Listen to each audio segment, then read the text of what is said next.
Welcome to another episode of The Breakdown. This is it, kids. This is our last interview episode of the year.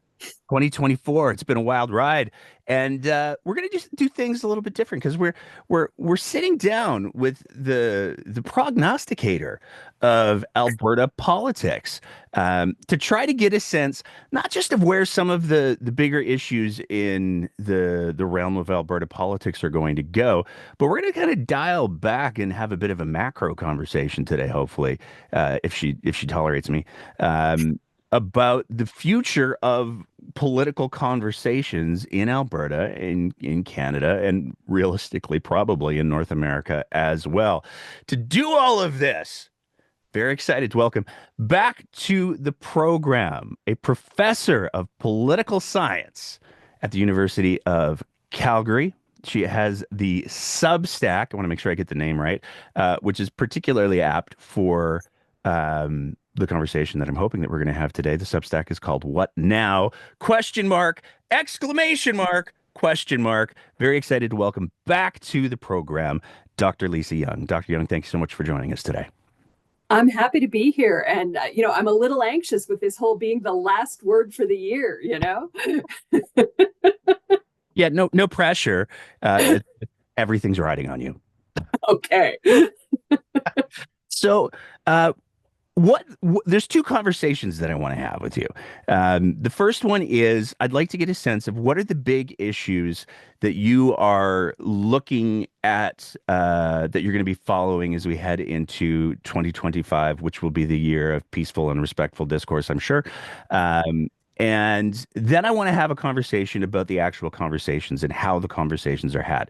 So before we get into the much broader, bigger, esoteric conversation, what are the big things that you're going to be watching coming out of 25? What's you do the flow chart sometimes. What's the flow chart for Alberta and Canada going to look like for 2025, please? How wonderful is it going to be?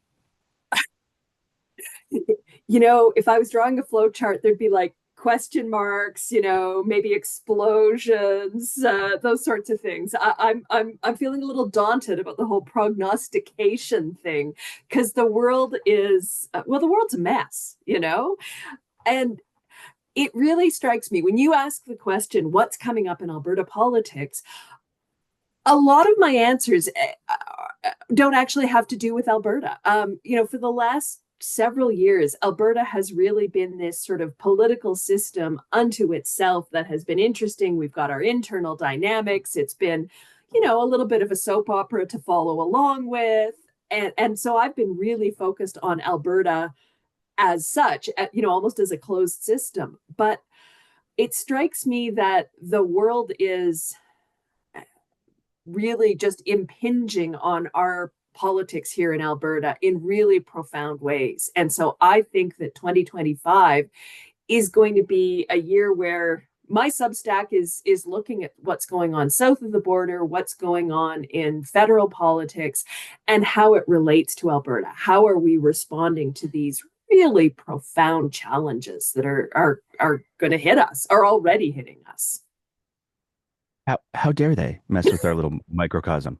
Um, and do we really need more drama coming in from the outside? Because I feel like our internal drama is um, sufficient. We have a good capacity to generate drama, and so the notion that we have to set that aside and deal with big stage drama from elsewhere is it's a little upsetting, but here we are. Do you think that we'll set it aside? Like one of the things that I feel like he said using entirely subjective terminology, but one of the things that I feel like has happened over the last year, 2 years in particular, is the multitasking ability for drama. Because like on one hand, it used to be we would have a crisis of the day and it would last a week, making up numbers, and then we would move on to another crisis, perhaps, or maybe we would all go out for takeout. But it wasn't the Venn diagrams of crises was kind of like the Olympic rings circa 1988. It wasn't just a circle. And it Yeah. feels like now it's, we can have the green line exploding in Calgary. We can have the many crises at the provincial level. We can have Justin Trudeau maybe getting closer to resigning and Pierre Poilievre becoming prime minister for 5 minutes. There's all of that coexists at the same time. Um, can we make that stop? No, no, I don't think we can. That's not the answer I was looking for. I was teaching, 19 and 20-year-olds this year, and I pointed out to them that, they really in the time that they had been conscious of what was going on in the world, for the last 10 years or so, we hadn't had much in the way of precedented times. And that in fact we're probably going into a period where there's going to be even more unprecedented times. And they looked at me kind of puzzled. These precedented times that you talk about, what were they? And so I got all nostalgic about them. But really, we're in, I think, a global moment where we're looking at. I mean, think about just opening a newspaper, if there is such a thing still. Today, there's crisis in the United States. The U.S. government is presumably going to shut down for the holidays because they're having pre-Trump crisis, which is just an appetizer for the 4 years of main course Trump crisis. That we've got governments falling in France and in Germany, and teetering in Ottawa. So, this is just going to keep going. And I mean, we're really seeing, I think, a moment of a global shift to the right, the rise of the far right, of oligarchs in Western nations. Like, these are big forces that are playing out in real time. And that doesn't just stop. Well, and this is, I'm going to use this as kind of a bridge to get into the broader themes. But like one of the things that I've been thinking a lot about over the last little while is going back to COVID, which I know nobody's tired of talking about. But going back to COVID, one of the things that struck me as we were heading into that period was there's no points in history where that I'm aware of. You're the expert, so please tell me that I'm wrong. But there's no points in history where significant political upheaval in the area that it can reach has not been preceded by something like COVID. It's a natural cataclysm that destabilizes things and wears out people's better natures. And in the area that it can reach, um, that destabilization and exhaustion translates into we would like a big, strong person to take control of all of the things so nothing bad ever happens again. Um, and I feel like that's happening in real time now. And what scares me before I get to the am I wrong is if we were to take a look at those periods in time in like go back 100 years, 150 years, there was no internet, I'm told.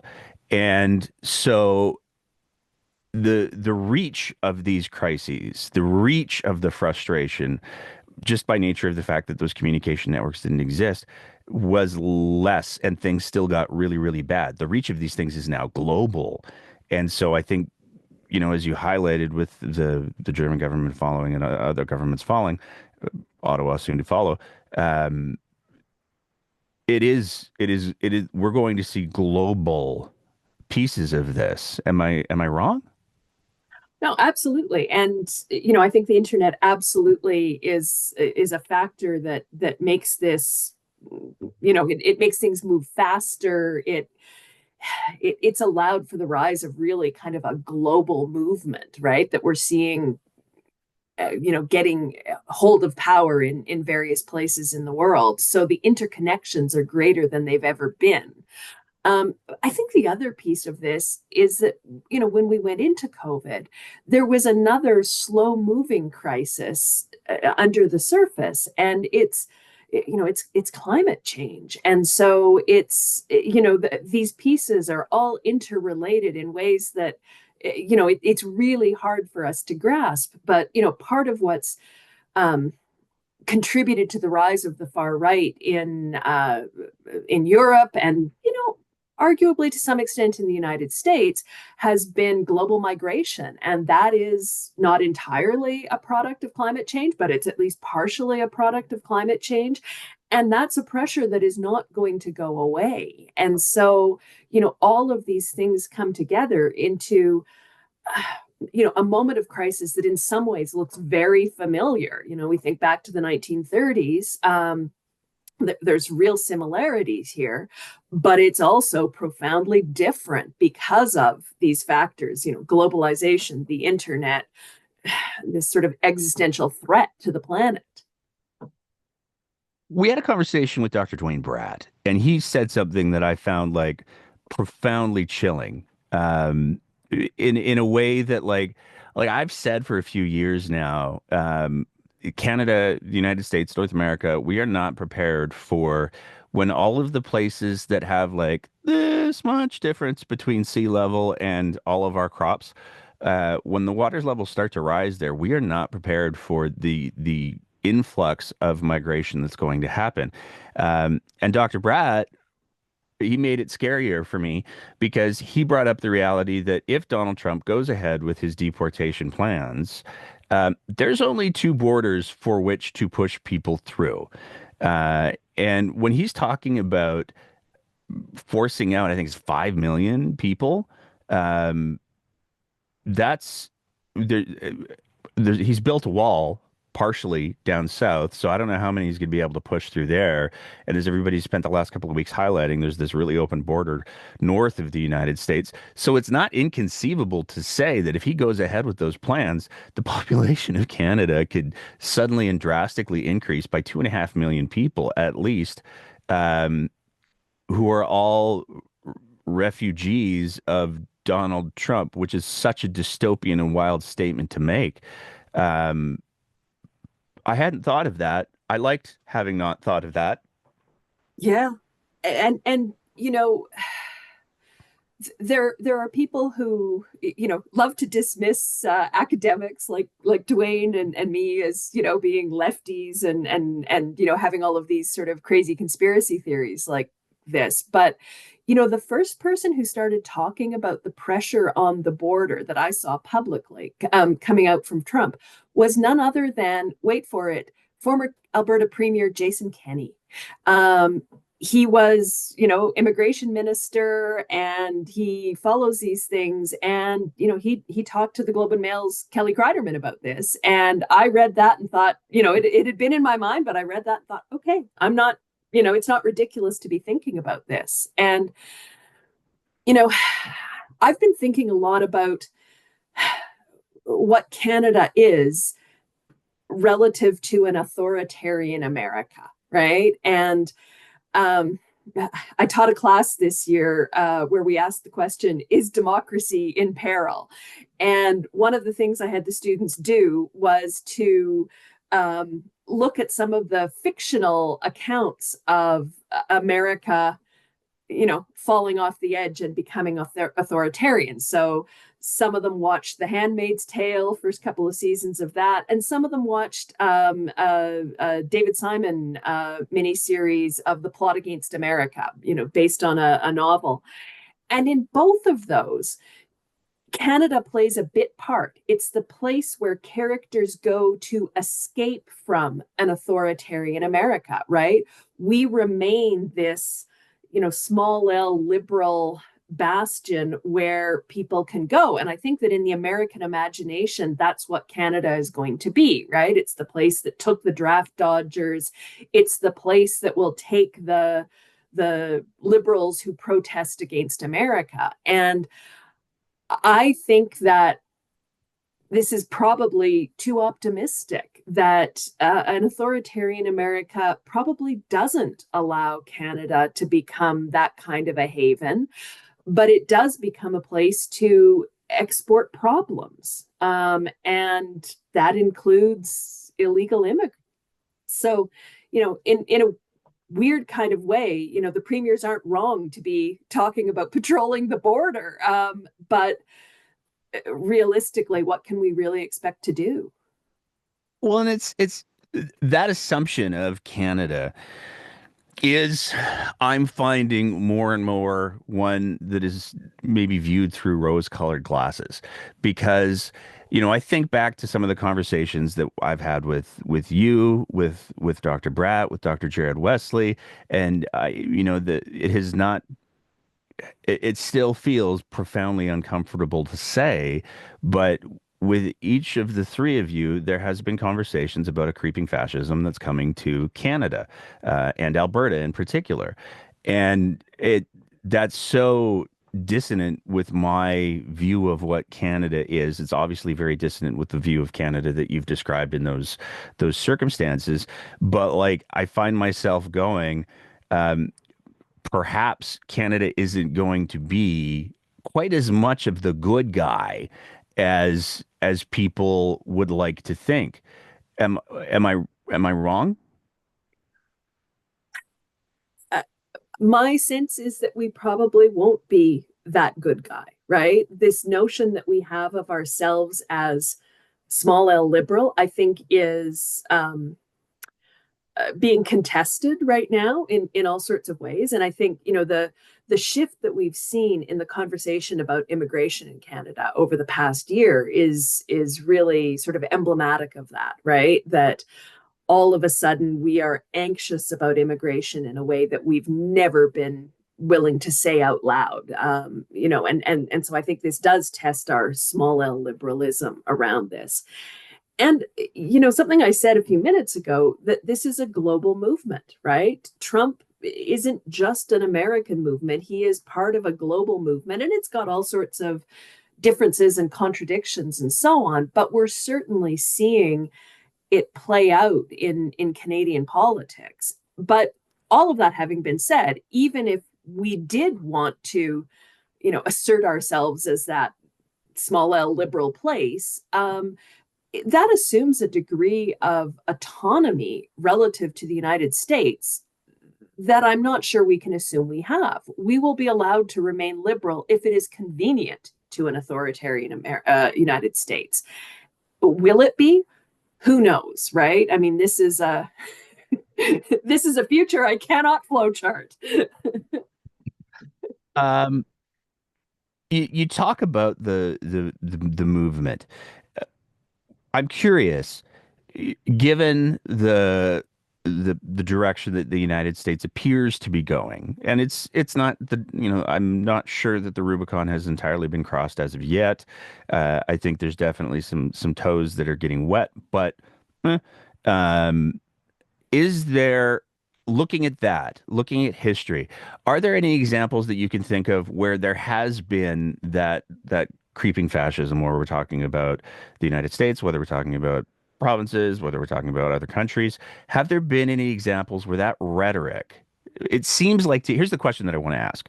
It seems like once that rhetoric gets started and all of the kindling of the socio-political factors are in place, it is impossible to stop it until things get horrifyingly bad. And so I guess the question that I want to ask is, are there any examples in history where the kindling of, like the COVID equivalent, I don't know what it is, but the COVID equivalent kindling has been there, and the economic strife kindling has been there. And somebody comes along and says, I will solve all of your problems. Just let me deal with these people over here. Uh, and it's been stopped.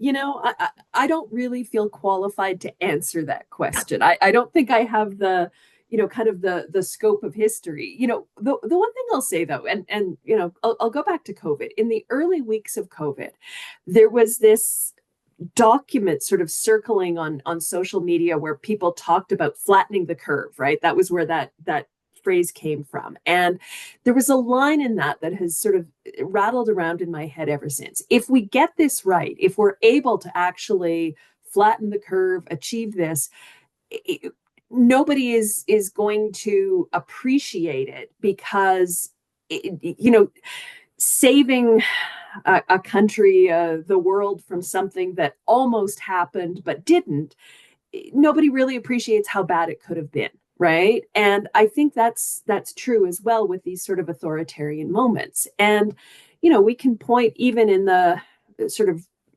more recent era to what some political scientists call authoritarian U-turns, right? And so, there have been cases now. I don't follow the politics of Eastern Europe closely enough to get this right, but Poland, for example, seemed to be heading in this direction and had a U-turn.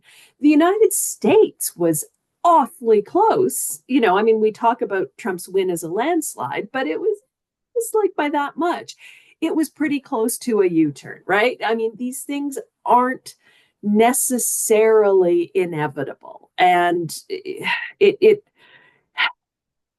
it's really tempting to see an inevitability here, because there are these broad forces, but there are also all kinds of institutional levers that could still be used to push this back. Even the chaos that we're seeing in Washington right now around the budget and the government shutdown, that's people pushing back against Trump and Musk, right? So there are various things that are built into these systems that might still keep us from going over that cliff, or the going fully into the river, to extend your metaphor, right? But so I don't know that this is inevitable, but sure looking more likely than it was a year ago. And this gets to I mean, I love that nobody will know how bad things could have been because they didn't get that bad. I think that's probably why history is important, because we can look at historical examples of, oh no, this is what it can look like. But this is where I'm going to bridge to the second part of the conversation with the 20 minutes that I have left with you. Um, is there a failure? Like, we talk about these forces and we talk about the mechanisms that the authoritarian folks use. And I find myself wondering a couple of different things. I'm going to start with this one. Has the non-authoritarians, that's how we'll frame the conversation. We have the authoritarians, we have the non-authoritarians. That's how I'm going to do this conversation. Have the non-authoritarians done a bad job of defining the conflict, of appropriately setting the stakes? Because we have, on the more authoritarian side, it seems like we have politicians, media outlet owners, social media space owners. They have no problems using rhetoric like, if Justin Trudeau is allowed to address climate change, then they will all force you to eat puppies. And also, they're going to take away your snowmobiles. You don't want that. That's tyranny. We must fight it. We must fight the tyranny. And that language and that rhetoric is being used to advance a different kind of tyranny. Um, the non-authoritarians seem to go, oh, won't be that bad. And that's their entire rebuttal. So I'm curious, Yeah, is there a failure of defining the stakes in this conflict? yeah. I think that you know the progressives, the non-authoritarians, are facing a moment where it's very clear that it's time to regroup, figure out how to articulate your claims, what's essential and what's not essential. Like, I don't think that it was just the American Democrats who, after the American election, sort of went quiet to think about, okay, how do we engage in this conversation? How do we manage to convince people that, this alternative that they're turning to is not, in fact, the answer to these problems? And I think there are the beginnings of some productive conversations in that community. And in some ways, I think it's not a problem to go quiet for a little while, to turn inward and figure out what's essential, right? What parts of the, how we speak about things, the claims we make, the way that we understand how regular folks are experiencing this, that's a really challenging thing to do. And I think that, people are going to have to really look inward to the, how do we make these claims, right? And how do we truly create an inclusive movement, right? I think some of the efforts to be inclusive have ended up alienating some of the people who are going to be harmed the most badly by some of what we're talking about, right? And so I don't know the answers for how to do this, but I do think that, open conversations about how to do this, and putting everything on the table, is the language that we've used, have we tried to be inclusive, and have we ended up turning other people away through that, right? And it's a real challenge to figure out how to move forward through this. Do you think, I'm going to be a little direct, um, do you think that the non-authoritarians need to recognize that maybe it's time to dust off the brass knuckles? Because like one of the things that I go to is, in World War One, there were it was a complex conflict, and I'm not going to oversimplify it, but one of the things that Canadians got real famous for real fast was you don't want to fight them. You don't want to fight the Canadians because they will destroy you. Um, and there was that knowledge of if you choose to get into a fight here, the stops are out. Like I have a great grandfather who fought in that war, and the stories that have been passed down through the family that have been verified are like unforgiving is the word that I'll choose to use. And I find myself looking at the tactics, the strategies of the, again, I'll use the term the authoritarians, and they will engage in unsavory behaviors. And, I go back to, I've referenced Jon Stewart many times on the show because I think that he's having one of the most important conversations that, oh my God, everybody should be paying attention to, because he's dissecting the Democrats' loss in the United States through the lens of the Democrats have tried to adhere for the most part, to the notion of we have these rules, we have these norms, we have these traditions. And those are great if everybody accepts them. But when the other side is gone, that's cute. You do you, I guess. Meanwhile, we're setting up the bulldozer.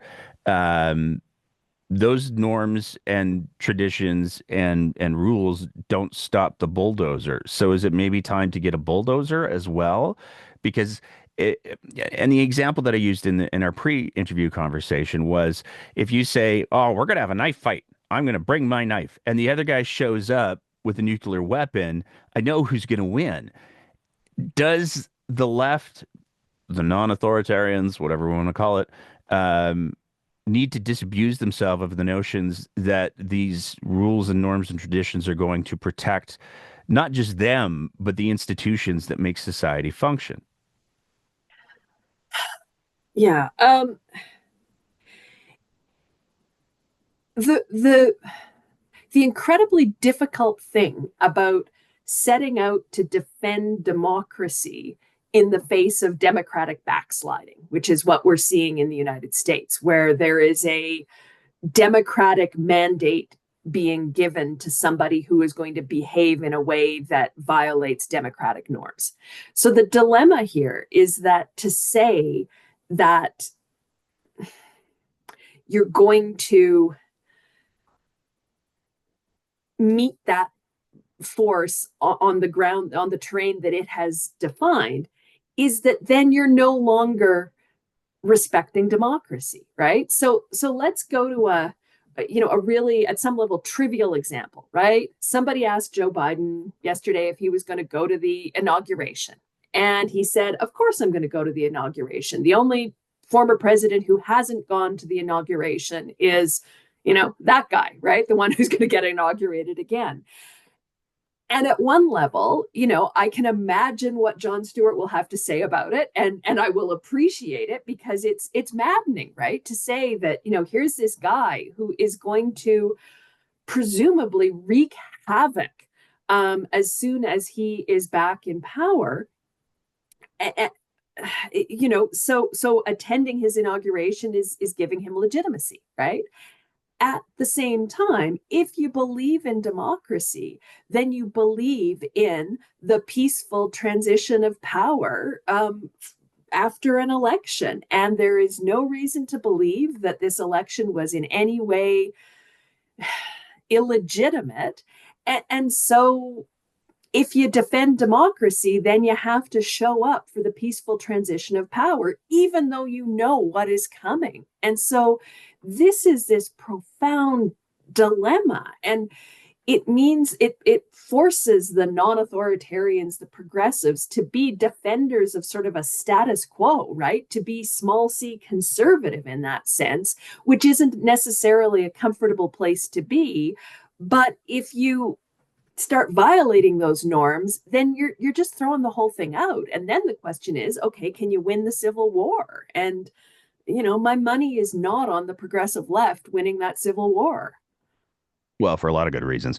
They I don't guess, own as enough guns, right? Like, but I guess the counterpoint that I'd like to suggest to that is, um, if democracy functioned and was able to be just exist without protections in place, if it wasn't an incredibly fragile thing.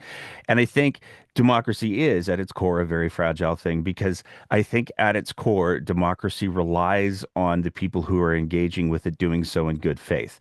And I think what we've seen, particularly with the internet and the social media and all of those things, I'm getting my old man hat on, is the explosive growth of bad faith actors, yeah, people who are willing to not engage in democracy in good faith. And, show me a functional democracy around the world that doesn't have a military. And the reason why, and I'm not, let's be clear, I'm not advocating for any kind of violence or anything like that. I'm trying to go with principles. And I think that one of the reasons why the United States, as one of the longer standing functional democracies, has always had a military and has always had that recognition of the frailty of democracy, is because, yeah, there's people who are going to try to mess with this. And when people try to mess with this, we need to meet them with overwhelming force. And I think that it's gotten harder to navigate that because the methods of messing with the democracy have gone from, we're going to drop bombs on you, to Twitter. yeah. And does there need to be that same, some sort of, and I don't know what it looks like because I'm speaking in broad principles here, but does there need to be some sort of awareness of the non-authoritarians to say, yeah, no, this is a fragile thing, and there will be people who try to subvert it, and it does need to be protected. And sometimes the people that we need to send to protect it are going to get their knuckles a little bit dirty. Uh, but then, I mean, let's talk about the internet and bad faith actors on the internet, Yeah. right? Um, Entities that spew out hatred and fake news, false information, and there are many of them. Calling them out, okay, fine. I mean, lots of us are doing that all the time, right? As best we can. But do you actually pick up those tactics? Do you start spreading progressive fake news, right? Is that what getting your knuckles dirty means? Because if it is, then like, what's the point, right? I mean, you're as bad as the other guys. So, you I know, guess I guess the I, question that I'm trying to ask is that if lies are able to be they're using these strategies and these tactics for the advancement of lies. Should the non-authoritarians be using these same tactics and strategies not for the advancement of lies, but for the advancement of truth?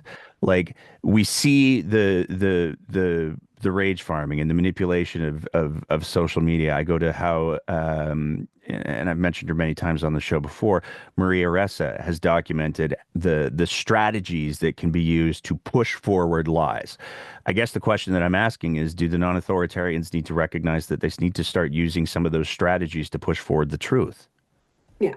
And there's where it's going to take an enormous amount of self-control, right?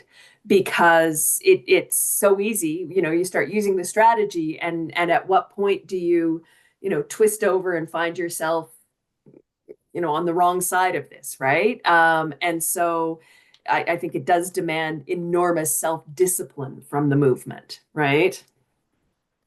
Yeah, how do we do that? I don't know. You ask hard questions, Nate. Well, it's the show's known for its softball topics.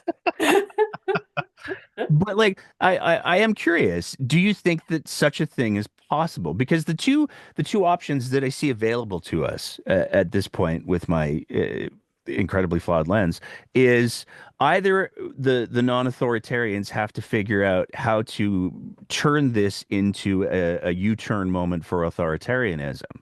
Um, and start to meet some of these bad faith actors out on the field, or we just wait until all of the bad stuff is over and then rebuild. Those are kind of the two choices that I see, and I look at how bad the bad stuff has gotten historically speaking, and I look at our capacity, how we've built up our capacity as a species to do very bad things, um, and be okay with it. Like I have for quite some time tried to keep the focus on the show on the Alberta politics because it's so easy to go down different rabbit holes. But I do think that there's an important case study to be learned from the current conflict in the Middle East in Palestine. Because to be clear, it's genocide. To be clear, there's a lot of countries that have gone like, not my problem. And that to me is a profound failing.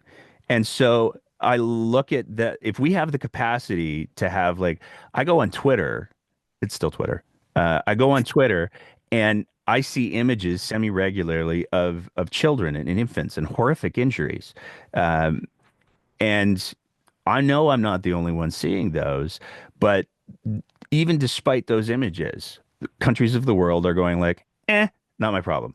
And so we have that capacity to just turn a blind eye to things. And we've built more of that capacity to turn a blind eye to things. So I find myself wondering, like, of those two choices, I don't want to do the let's let things get really, really bad and wait for, the phoenix to rise from the proverbial ashes or whatever. Like, um, how do we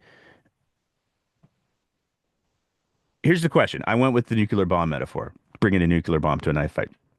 How do we mitigate the fallout? Because if somebody brings it, like the reason why nuclear war has never happened so far is that mutually assured destruction piece. And right now, it feels like the authoritarians are deploying all of the nuclear weapons with no regard for the fallout because it's all landing on the non-authoritarian side. And I find myself wondering, okay, so how do we get to that detente of mutually assured destruction so everybody stops flinging nukes around? What I'm about to say is going to be incredibly naive and Pollyannish. Um, Maybe we need to bring muffins to the knife fight. Um, What flavor? What's I the think flavor of peace? we need a wide choice of muffin flavors so that everyone can see themselves. but my the one thing that strikes me all the time, as I sit and I read all of the things going on in the world, and watch all of this, and I despair. And then I go out and I live my everyday life in suburban Calgary, and the vast majority of people I interact with are lovely, well-meaning human beings, and I don't think that that is unique to suburban Calgary. I think, in fact, if we went on a road trip to a red state, we would find all kinds of lovely, well-meaning people who we might have trouble talking politics with. But I do think that if there's going to be a U-turn, the U-turn comes with people reconnecting with their best impulses, and seeing that the situation we're in is unacceptable, and not turning away from some of what they see. Now, I think it's harder to get people to look at things that are happening elsewhere, but when it starts to happen in their own communities, I hope that they're able to see this, and to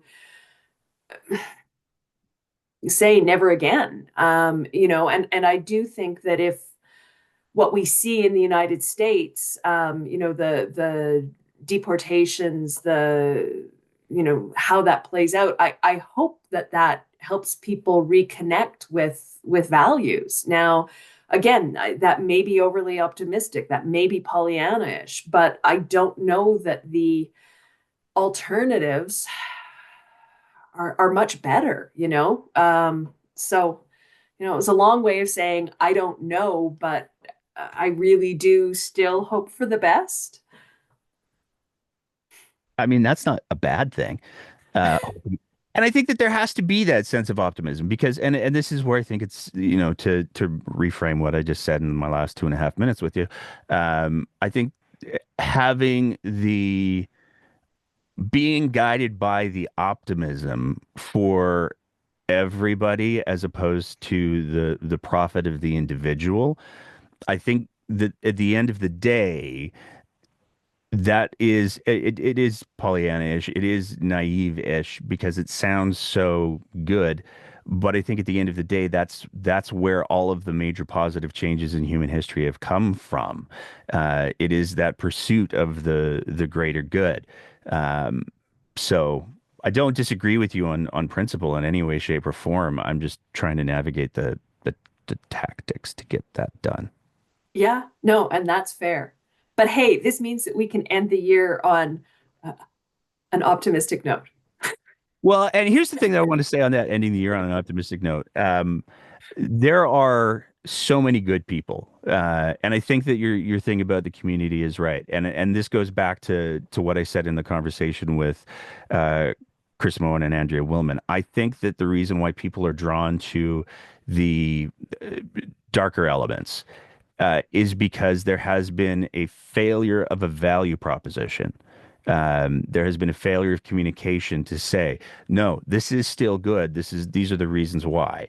And I think that one of the things that the non-authoritarians need to, I look up every time I say that now because it's such a deliberate rewiring. Um, but I think that the part of the failure of the non-authoritarians is they have not been able to communicate that well. And so Yeah. that's what I hope to see more of in the new year. Dr. Young, I know you have a hard stop coming up in about 50 seconds. So I want to thank you so much for taking the time to chat. Is there anything else that you'd like to use those last 50 seconds to say? Go bake muffins. I love it. Uh, Thank you so much for being our last interview guest of the year. For anybody who is interested in some prognostication, which I think is going to be more and more important, the Substack is Lisa Young, What Now, an Alberta politics newsletter. Don't forget the question marks and the exclamation marks and everything like that. Dr. Young, thank you so much for taking the time to chat today. Always a pleasure. And that's it for another episode of The Breakdown. As always, if you appreciate the kind of content that we're trying to produce here, we would love nothing more than if you thought about signing up to be one of our Patreon sponsors at www.patreon.com/thebreakdownab, where for just the price of a fancy cup of coffee a month, you can help us continue to produce this kind of content. Whether you're listening to the audio version of the podcast, in which case, maybe leave a review and a rating, or whether you're watching it on one of our streaming platforms, we want to say a big thank you to everybody who is part of the Breakdown's audience. And as always, take care of each other and keep the conversation going.